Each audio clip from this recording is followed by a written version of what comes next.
teman-teman Story Nema, mental sehat. Seperti biasa buat yang baru gabung di sini, selamat karena kalian hidup.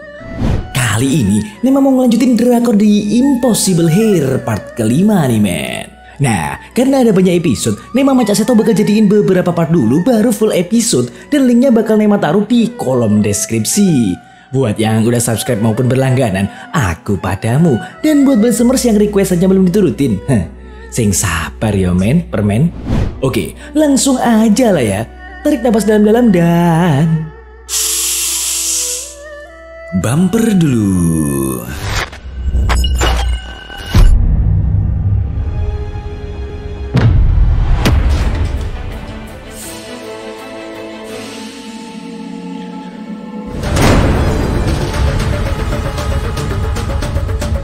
Lanjutin part kemarin.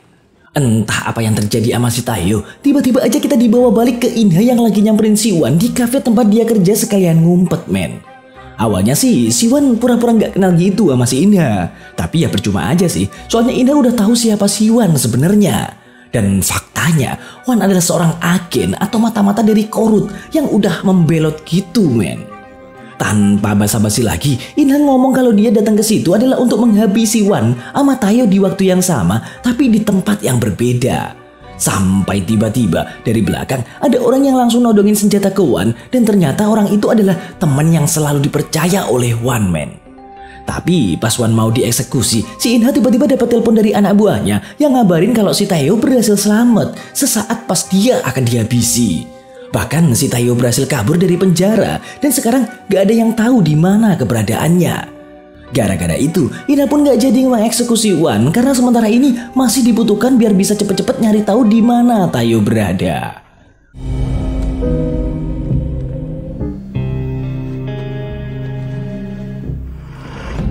여보세요? Gak lama, Dek Yewon yang ngedenger berita tentang kaburnya Tayo langsung cabut ke cafe Wan buat minta bantuan gitu. Tapi ya percuma, si Wan kan udah gak ada di sana. Soalnya dia lagi sibuk nyariin Tayo di ruang rahasianya sambil diancem oleh temennya yang tadi. Alhasil, Dek Yewon pun jadi bingung sendiri tuh men. Belum lagi, ibunya tiba-tiba nelpon cuman buat minta duit. Makin bete dong. Tapi gara-gara itu, Dek Yewon jadi inget kalau teman-teman ibunya merupakan orang-orang yang biasa terlibat dalam hal ilegal. Dia pun langsung bilang ke ibunya kalau dia akan ngasih duit asal mau ngelakuin sesuatu. 지금 어디야? Nah, di tempat lain, Dek Yuiju, Songju, sama Bu Gumsok juga dengar berita kabarnya si Tayo men. Mereka langsung pada nelpon orang suruhan mereka buat nyariin si Tayo. Songju sama Bu Gumsok ngelakuin itu buat ngebujuk Tayo biar mau berpihak ke mereka. Soalnya mereka masih pengen bikin Songju jadi pewaris grup Kang Oh gitu. Balik lagi ke Dek Yewon yang udah ketemu sama ibunya dan langsung ngasihin duit men. Dia pun minta bantuan ibunya buat ngenalin ke temennya yang bisa nyari orang. Sementara sang ibu yang emang mata duitan pun langsung oke-oke aja. Tapi begitu Dek Yewon cabut, sang ibu malah ngehubungin seseorang yang ternyata adalah Inha men. Tentu aja ngedenger cepuan dari ibu Yewon itu, Inha pun seketika meluapkan kemurkaannya.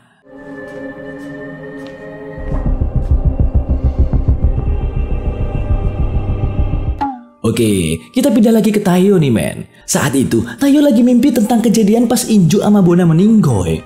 Dalam mimpinya itu, Tayo ngelihat kalau ada Ina juga di sana. Tapi begitu dia bangun, malah disambut oleh seseorang yang ternyata adalah ketua Jungmo men.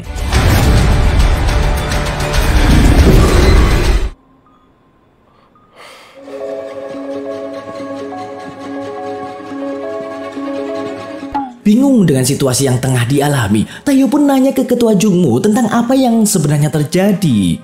Dikasih tahu dia tuh sama ketua Jungmo kalau dia udah nyelamatin Tayo dari orang yang nyoba menghabisinya di penjara kemarin. Ketua Jungmo juga ngasih tahu kalau dia udah tahu semua yang terjadi, termasuk keterlibatan Kijun yang disuruh oleh Inha. Malamnya, Dek Yewon ditelepon ibunya disuruh datang ke suatu tempat dengan alasan kalau dia udah nyiapin permintaan Dek Yewon. Tanpa curiga, Dek Yewon pun segera datang ke tempat yang disuruh ibunya itu. Tapi ternyata di sana dia udah ditungguin sama Kijun hingga terjadilah hal yang tidak kita inginkan men.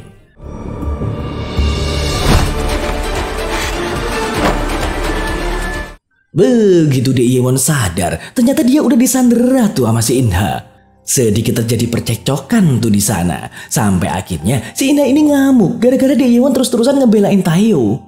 Sambil mengucurkan air mata, De Yewon bilang kalau sebenarnya dia sempat ngerasa bersalah karena udah ngerahasiain hubungannya dengan Taeyo dari Inha. Tapi begitu tahu sifat asli Inha, De Yewon pun seketika ngerasa kalau keputusannya itu emang udah tepat. Ngedenger itu, Inha pun seketika murka, men. 실패! 이제 겨우 강의장 손끝 정도 닿았다고 생각했을 텐데 어떡하냐? 아쉬워서? Oke, kembali ke Taeyo. Habis dirawat oleh dokter kepercayaan Ketua Jungmo, dia pun langsung nyamperin Ketua Jungmo menanyakan maksud bantuan dari beliau. Lah kok Ketua Jungmo malah bilang kalau Taeyo adalah biang kerok dari semua kekacauan ini. Soalnya dia yang bawa-bawa si Inha ikut campur dalam urusan mereka. Bahkan sekarang si Inha udah ngehalalin segala cara demi jadi pewaris, men. Dan salah satu cara kotor Inha adalah bermain belakang bersama musuh besar Ketua Jungmo sendiri. Makanya Ketua Jungmo minta Taeyo untuk ngeberesin masalah ini, lalu mengembalikan rencana mereka ke jalur yang benar. Dia juga berjanji bakal ngembalikin semua yang udah dicapai dan dimiliki Taeyo sebelumnya jika semua tugas berhasil dijalankan dengan baik.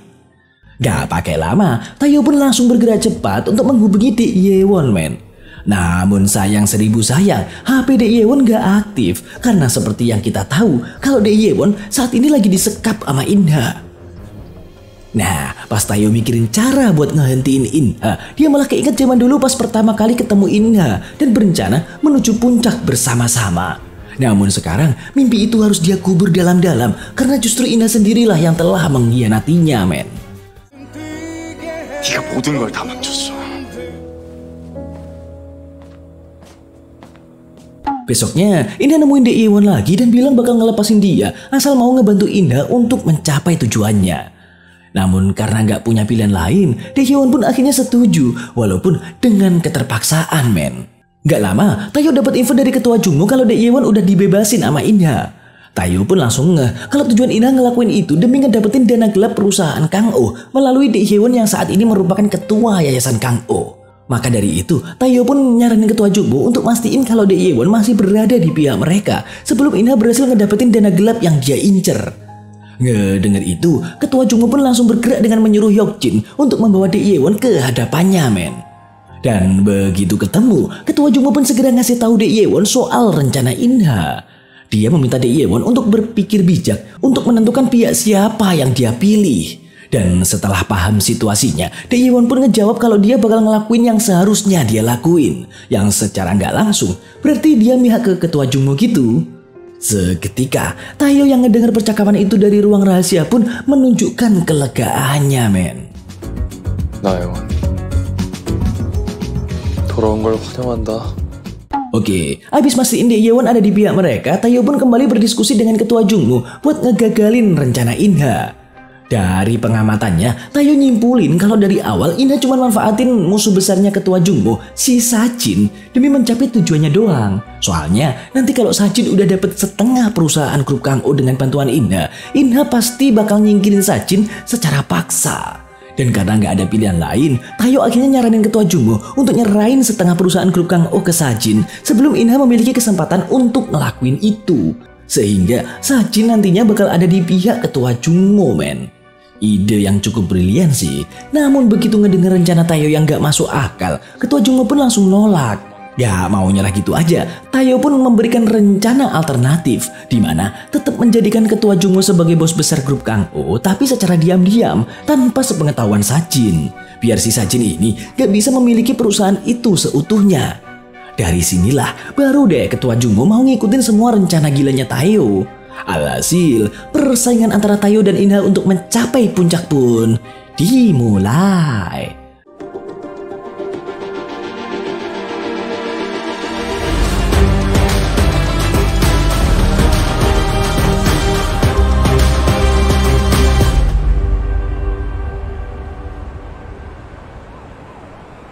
Namun siapa sangka hal tak terduga pun terjadi, men. Pas Inha mau pulang, dia nggak sengaja ngeliat dokter kepercayaan Ketua Jungmo yang datang ke perusahaan grup Kang Oh. Hal itu tentu aja bikin Inha jadi kepo dan curiga. Jangan-jangan Ketua Jumbo nyembunyiin sesuatu di ruangannya.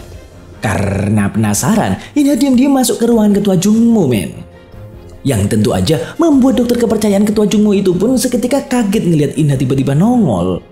Ngedengar suara Inha, Taehyung segera keluar dari ruangan rahasia untuk mengecek apa yang sedang terjadi. Sementara Ketua Jumbo buru-buru ngalihin perhatian Inha dengan beralasan kalau dokter pribadinya datang buat ngecek kondisi beliau. Awalnya sih Inha percaya, men. Tapi gara-gara ngelihat gelagat dokter pribadi Ketua Jumbo yang kayak panik gitu, Inha jadi ngerasa ada yang disembunyiin oleh sang ayah. Alhasil, pas udah di luar, Inha maksa si dokter pribadi ayahnya itu buat ngasih tahu apa yang disembunyiin oleh ayahnya. Dan karena saking takutnya, sang dokter pun terpaksa ngebocorin soal keberadaan Taehyung, men. Namun begitu Inha pergi, sang dokter segera ngelaporin kejadian barusan ke Ketua Jumbo. Mengetahui kalau keberadaannya telah ditemukan, Taehyung pun nyaranin Ketua Jumbo untuk segera menemui Sajin buat ngejalanin rencana mereka. Sementara Taehyung sendiri bakal ngelakuin sesuatu demi melancarkan rencana mereka itu, men. 넌 어쩔 셈이냐?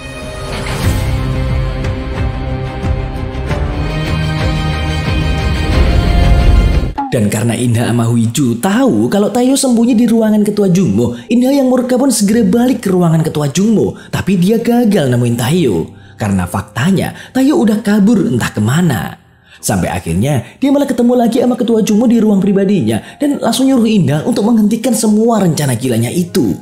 Bahkan Ketua Jumbo juga ngelarang Inha untuk ikut campur di grup Kang Oh. Karena besok Ketua Jumbo mau mecat Inha di depan semua dewan direksi. Terjadi sedikit drama di antara mereka. Namun sialnya, pas mau manggil security buat ngusir Inha, Ketua Jumbo mendadak tak berdaya akibat penyakit jantungnya yang kambuh, men. Bukannya nolongin, laku Inha ini malah dengan psikonya mencoba untuk menghabisi Ketua Jumbo, ayah kandungnya sendiri, men.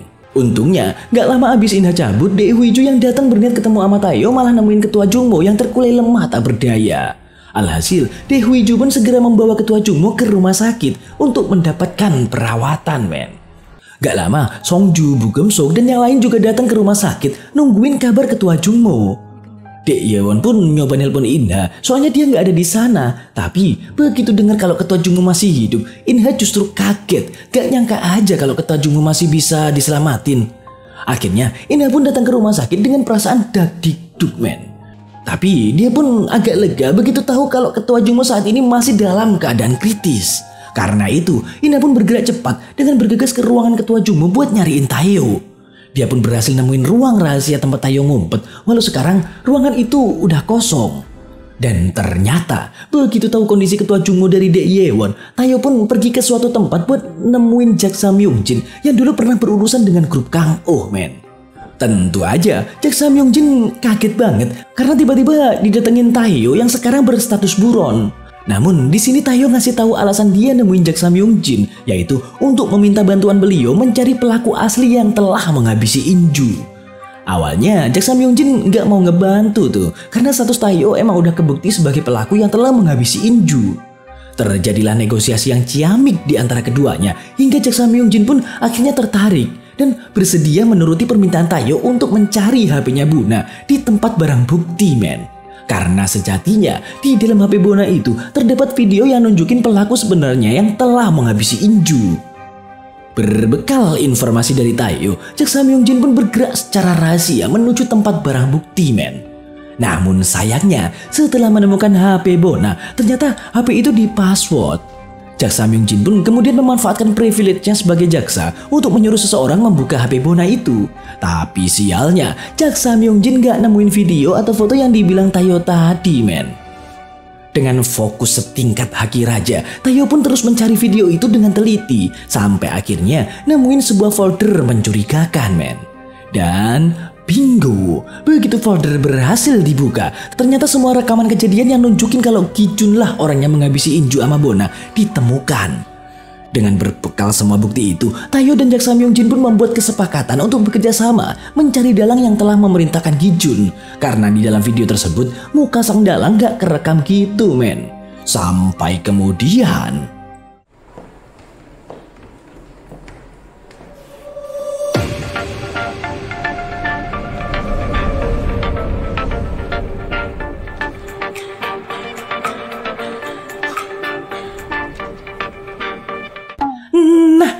habis nyerahin Tayo ke polisi, sekarang jaksa Myung-jin ditunjuk jadi orang yang menangani kasus itu. Dia pun langsung pergi ke perusahaan Kang Oh untuk menangkap Ki-jun. Namun siapa sangka ternyata Inha telah mengetahui tentang hal ini, men. Dan tanpa menunggu lama, berita tentang penangkapan Ki-jun sebagai tersangka yang menghabisi Inju pun langsung viral seantero Korea. Di penjara, Tayo disamperin Hyuk-jin nih ceritanya. Dia berniat untuk ngebantu ngebebasin Tayo atas perintah ketua Jungmo. Sementara Inha yang nyadar kalau posisinya makin sulit menemui Sajin buat ngecek peluangnya bertahan di grup Kang Oh. Sajin yang sebelumnya udah deal sama ketua Jungmo bilang kalau harapan Inha sangatlah kecil seandainya ketua Jungmo telah siuman. Alhasil, Inha pun segera menyusun rencana cadangan untuk mengalahkan ketua Jungmo, men. Di sisi lain, Songju sama Bu Gum-suk sedang menganalisis situasi Tayo yang kemungkinan bakal bebas dan kemungkinan terburuk seandainya ketua Jungmo meninggoy. Karena itu, Bu Gum-suk pun memerintahkan Songju untuk segera ngebantu Tayo biar nantinya bisa direkrut menjadi sekutu mereka. Oke, kembali ke Inha. Baru aja nyampe rumah, dia makin pusing dan marah begitu ngelihat barang-barang Dek Yewon udah nggak ada di rumahnya, men. Bahkan, cincin kawin Dek Yewon pun ditaruh di atas meja. Di sini Inha nggak nyangka aja kalau Dek Yewon ternyata pinter banget menempatkan diri dan paham akan situasi. Walau begitu, Inha masih pede kalau dialah yang akan berhasil mencapai puncak. Dia masih yakin kalau Ki-jun pasti nggak bakal buka rahasia dan nyangkut-nyangkutin dia ke kasus itu. Padahal tanpa dia ketahui, hal itu sebenarnya udah direncanain Tayo sejak awal, men. Bahkan meski Tayo di penjara, dia tetap bisa ngejalanin rencananya dengan kong kali kong sama si bapak rentenir. Jadi, begitu si bapak rentenir bebas, dia langsung dijemput oleh dua anak buahnya bersama dengan Dek Yewon. Mereka pun langsung membawa bapak rentenir itu ke suatu tempat untuk melancarkan rencana Tayo.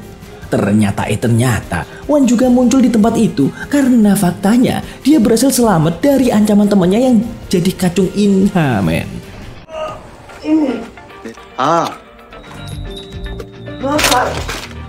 Setelah semua orang yang dibutuhkan ngumpul, Dek Yewon pun ngejelasin rencana mereka untuk menyerang Inha, yaitu dengan membentuk perusahaan fiktif untuk membuat kegaduhan di bursa saham grup Kang Oh, men.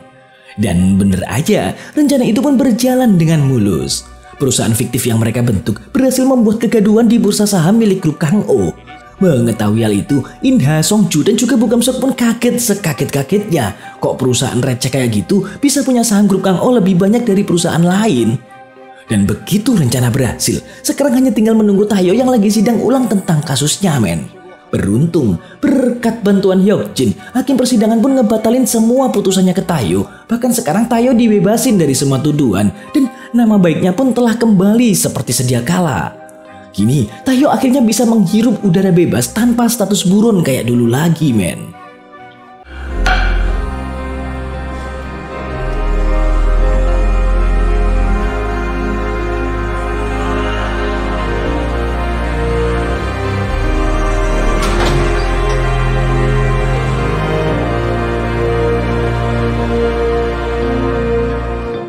Sementara, si Inha juga terus bergerak demi agar tujuannya mencapai puncak bisa tetap terwujud. Dia pun mendatangi rumah sakit tempat ketua Jungmo dirawat, tapi bukan buat jenguk, men, melainkan ingin menghabisi ketua Jungmo. Untung aja Tayo datang di waktu yang tepat, sampai kemudian.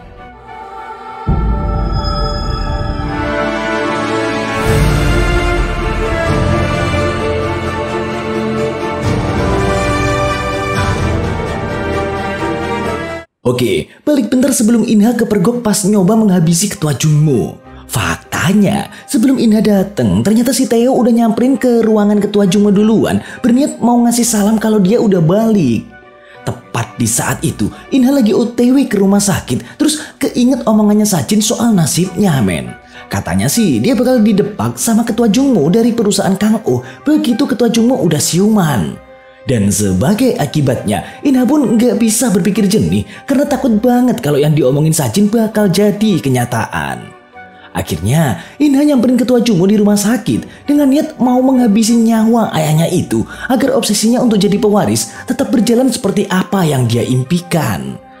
Namun sayang seribu sayang, rencananya itu harus kandas gara-gara Tayo yang nggak habis pikir kalau Inha udah bener-bener kehilangan sisi manusianya, men.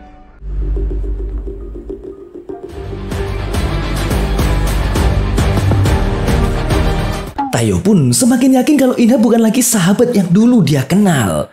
Dia juga menekankan kepada Inha kalau mulai sekarang Inha harus ngeluarin semua usahanya karena dia bakal ngegagalin semua rencana Inha buat jadi pewaris. Karena dialah yang bakal jadi pewaris begitu berhasil ngalahin Inha. Tapi Inha malah ngeremehin gitu. Soalnya Tayo kan bukan anak dari ketua Jungmo, jadi ya nggak mungkin lah ya kalau jadi pewaris. Abis itu Inha langsung ngehubungin sipir penjara dengan niat mau ngomong sama Gijun men. Dia mau mastiin Gijun tutup mulut soal keterlibatan Inha di kasus meninggoynya Inju. Gijun yang emang setia banget sama Inha bilang kalau dia pasti bakal tutup mulut, tapi dengan syarat Inha juga harus ngebantu dia untuk ngebantu ngeringanin hukumannya. Ngedenger itu, laku Inha malah nutup telepon men. Sampai nggak lama, sang sipir pun ngebawa Gijun ke suatu tempat. Hingga kemudian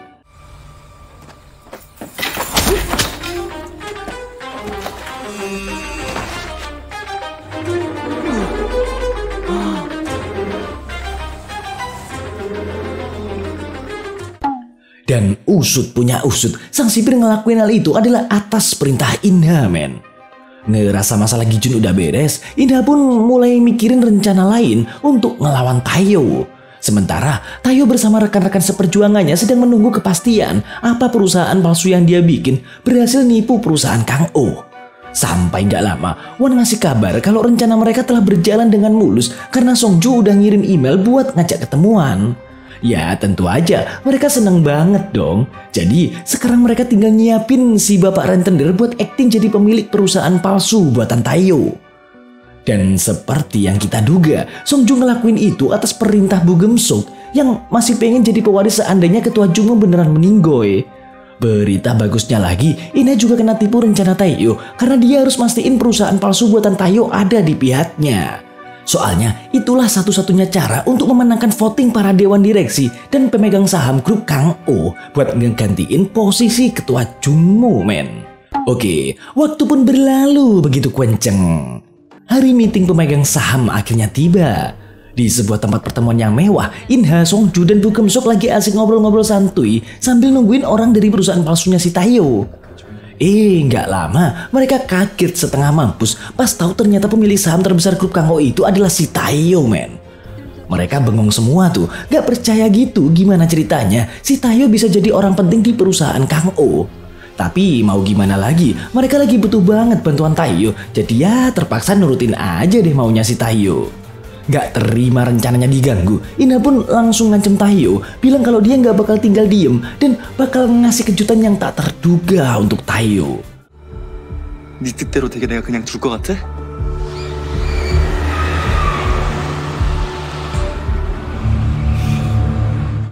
Besoknya, pas lagi OTW, Inha ditelepon Jisun, istrinya Inju, minta dia buat datang ke rumahnya gitu.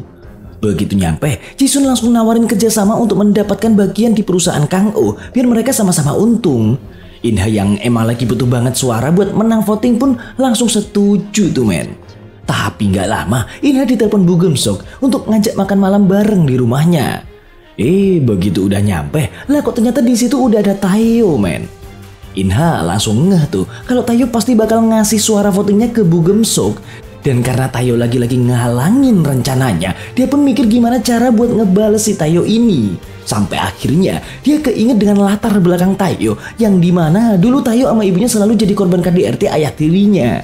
Disinilah awal rencana licik Inha pun ditentukan.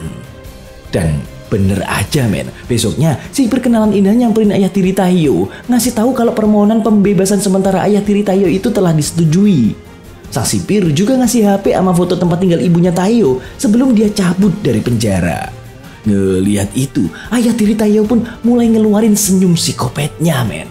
Dan gak butuh waktu lama, dia pun berhasil nemuin tempat tinggal ibunya Tayo lalu menanti kedatangannya. Sampai kemudian pas ibunya Tayo balik ke kuil tempat tinggalnya, seketika dia pun ketakutan dan trauma begitu ngelihat suami psikopatnya muncul di hadapannya. Hingga tanpa diduga, ibu Tayo pun langsung roboh dan mengembuskan nafas terakhirnya men.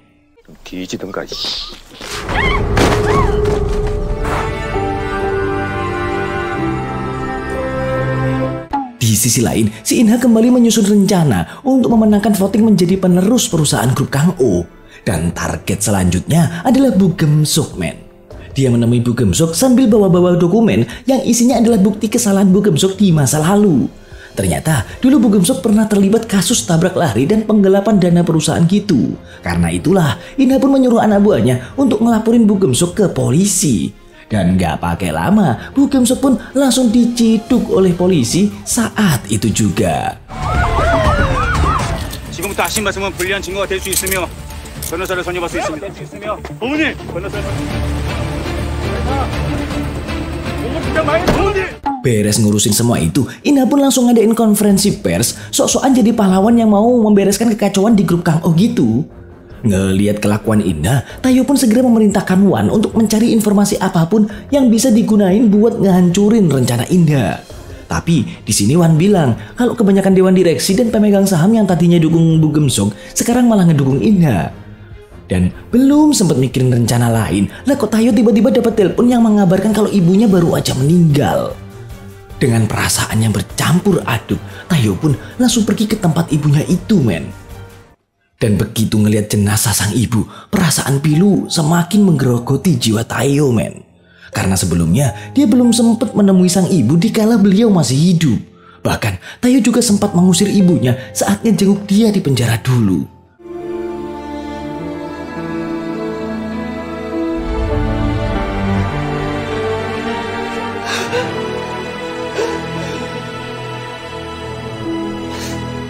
Saat ini, Tayo sibuk ngurusin upacara kematian ibunya. Sementara di waktu yang sama, para petinggi grup Kang O malah ngadain pesta kecil-kecilan buat ngasih selamat ke Inha gitu. Karena menurut mereka, bentar lagi Inha bakal otomatis dipilih jadi ketua atau CEO ngegantiin ketua Jungmo. Kembali ke Tayo yang kelihatan hancur banget gara-gara kehilangan ibunya, men.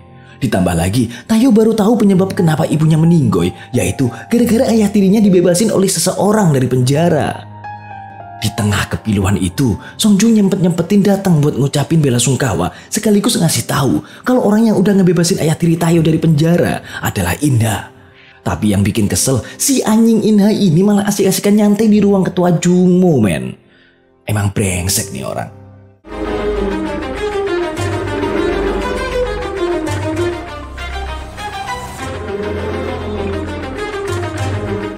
Besoknya, Inha jalan dengan penuh percaya diri dengan didampingi dua anak buahnya ke lantai atas menuju tempat penobatannya.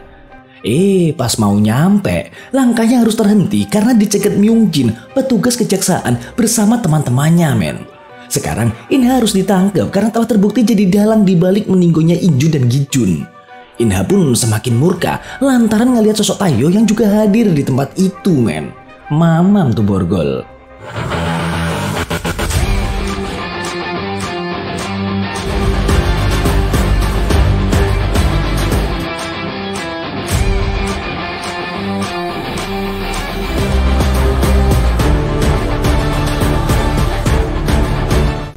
Oke, Nema ceritain dikit nih apa yang terjadi pas Tayo di acara pemakaman ibunya kemarin. Abis Songju pergi, Tayo disamperin di Hyewon yang berusaha nyemangatin biar Tayo bisa bangkit dari keterpurukannya. Di situ, Hyewon ngasih surat wasiat ibunya Tayo yang ternyata sang ibu nyemangatin dia untuk terus maju tanpa mikirin masa lalu lagi.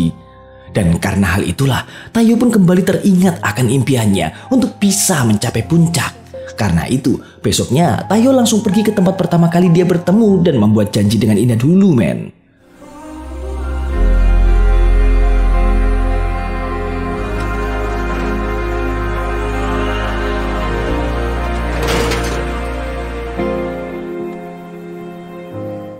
Pada akhirnya, si Tayo pun mutusin buat terus maju tanpa berharap Inha balik kayak dulu lagi.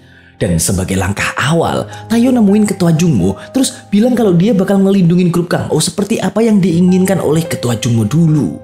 Jadi gini, men, alasan kenapa Inha sampai ambisius banget pengen berada di puncak hingga rela ngelakuin cara-cara kotor adalah karena dia ngerasa semua orang di keluarganya selalu nganggep dia kayak benalu yang bakal ngerusak semuanya. Apalagi ketua Jungmo alias bapak kandungnya sendiri juga nggak pernah nganggep dia ada, malah lebih perhatian ke Tayo yang jelas-jelas bukan anaknya. Dari situlah Inha akhirnya bertekad bakal ngebales semua orang yang ngelakuin hal itu ke dia. Apalagi dia yakin kalau sebentar lagi dia bakal jadi ketua grup Kang Oh yang baru. Di penjara, Sonjo ngejenguk Bu Gemsok yang masih ngotot pengen jadi pewaris grup Kang Oh. Bu Gemsok minta Sonjo ngelakuin apa aja buat ngebujuk dewan direksi yang mihak Inha. Tapi Sonjo yang udah capek sama kelakuan ibunya bilang kalau dia pengen berhenti nurutin perintah ibunya itu. Soalnya selama ini dia gak pernah ngerasain bahagia dalam hidupnya gara-gara terus-terusan nurutin kemauan ibunya. Sambil meluapkan kesedihannya, Sonjo pun meminta agar ibunya berhenti dan lebih fokus nyari kebahagiaan yang telah mereka lewatkan selama ini. Ngelihat kepiluan di wajah anaknya, hati Bu Gemsok pun seketika luluh, men.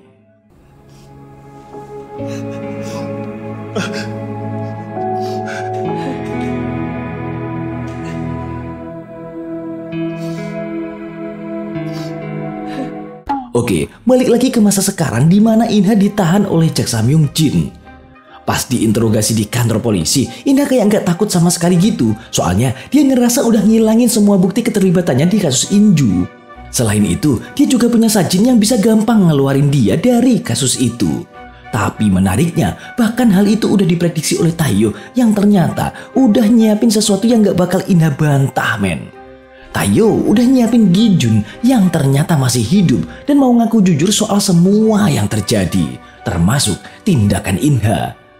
Nah, biar nggak bingung, nama ceritain dikit lagi nih kenapa Gijun masih bisa selamat abis diajar sipir penjara suruhan Inha.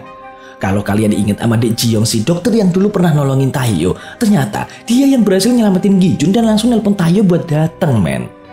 Ngeliat Gijun yang udah sekarat gara-gara ulah Inha, Taeyo pun meminta Gijun untuk ngebantu dia dengan ngasih kesaksian sejujur-jujurnya ke polisi. Awalnya sih Gijun nolak, soalnya dia emang setia banget sebenarnya sama Inha. Tapi karena Taeyo ngasih tahu kalau Gijun cuma dianggap alat doang sama si Inha, Gijun pun akhirnya nurut tuh, men. Nah, berkat kesaksian dan bukti dari Gijun, Inha jadi nggak bisa ngelak lagi. Soalnya semua bukti kalau dia nyuruh Gijun menghabisi Inju semuanya terbukti valid. Tapi Inha masih nyoba untuk bersikap tenang karena dia ngerasa kalau masih punya Sajin di pihaknya. Padahal tanpa Inha tahu, Sajin udah nggak mau kerja sama lagi tuh sama dia. Karena usut punya usut, ternyata Sajin itu bapaknya Dek Jiyong, men, dokter yang udah ngebantu Taeyo sama Gijun. Bahkan Sajin sendiri baru tahu kalau orang yang udah ngebikin Dek Jiyong menderita itu ya si Inju sialan ini. Selain itu, Sajin juga baru tahu kalau Taeyo lah yang udah ngebantu Dek Jiyong lepas dari cengkraman Inju. Makanya Sajin pun ngerasa sangat berutang budi gitu ke Taeyo. Alhasil, dengan senang hati, Sajin akhirnya menerima tawaran kerjasama dari Taeyo meskipun dia harus ngerelain impiannya jadi pemilik grup Kang Oh, men. Hari-hari pun berlalu, kenceng banget. Sekarang Inha jadi tahanan sementara sembari nunggu jadwal sidang. Sampai gak lama dia dapat surat dari pengadilan yang isinya Ketua Jungmo udah gak nganggep Inha sebagai anaknya lagi. Bahkan Inha pun dilarang untuk memakai marga Ketua Jungmo di dalam namanya lagi, men.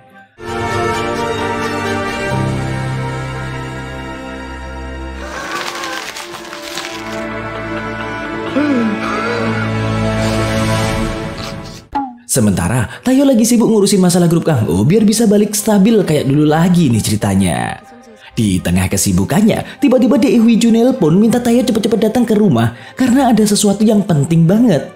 Dan begitu nyampe, Taeyo kaget sekaget-kagetnya tatkala ngelihat Ketua Jungmo ada di hadapannya.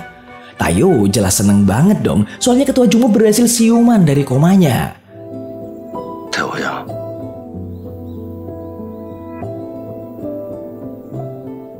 Singkat cerita, sidang Inha pun dilaksanakan. Dan pada akhirnya, hakim pun memvonis Inha dengan hukuman penjara seumur hidup, men.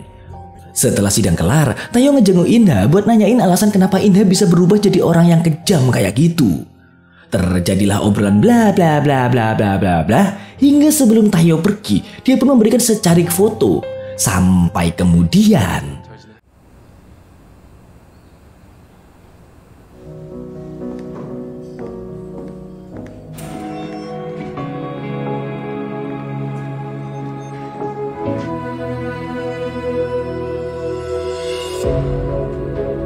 hingga di malam harinya, dalam kesendirian, Inha pun memandangi foto yang dikasih Taeyo tadi dengan penuh makna, men.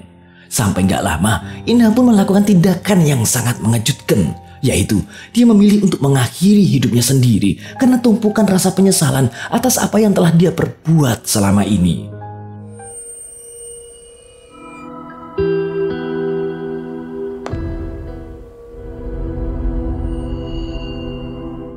Waktu pun berlalu. Sekarang Dewi Ju kelihatan makin deket tuh sama Songju. Ya selayaknya kakak adik lah ya. Bahkan Songju mulai perhatian banget tuh sama Dewi Ju yang mau liburan. Malamnya Taeyeon nyamperin Daewon pas Daewon lagi pulang kerja men. Kayak yang udah kita tahu, sebenarnya mereka berdua saling memendam rasa. Tapi mereka juga sadar kalau mereka nggak bakal bisa bersatu sebagai kekasih. Dan cuman bisa sebatas sahabat doang.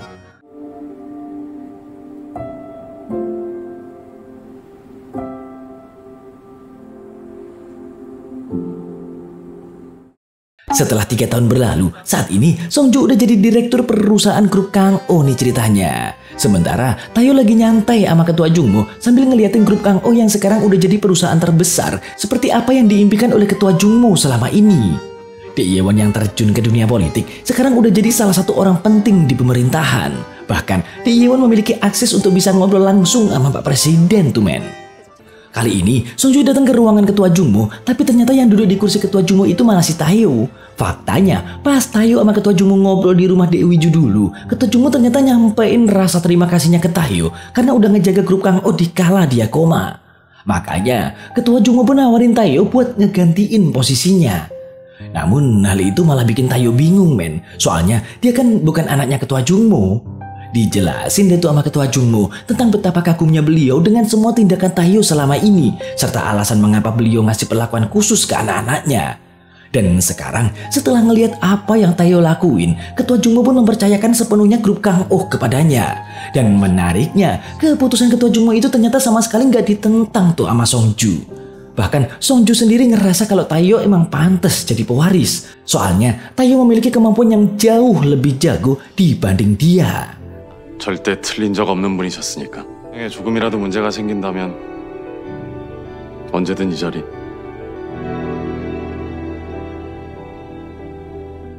Besoknya, Taeyeon menyempatkan diri untuk berziarah ke makam Inha.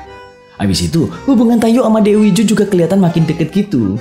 Gak lupa juga, Taeyeon ngucapin rasa terima kasihnya ke Wan sekaligus ke Bapak Rentenir dengan ngasih imbalan berupa liburan mewah gitu men. Hingga kemudian di saat Taeyeon berjalan, dia pun disambut langsung oleh para pegawai kayak ketua Jungmo dulu. Sampai akhirnya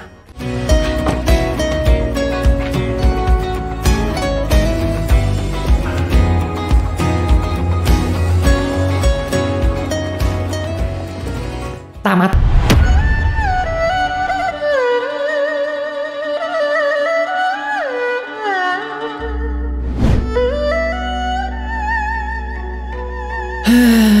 Ending yang membanggakan. Ya udahlah ya, tungguin video-video selanjutnya ya permen. Oke, seperti biasa buat para jomblo, segera temukan jodohmu karena daging yang terbelah rasanya lebih nikmat dari telapak tanganmu. Dan kalau ada yang request film untuk diulas, bisa kalian tulis di komentar ya. Bye.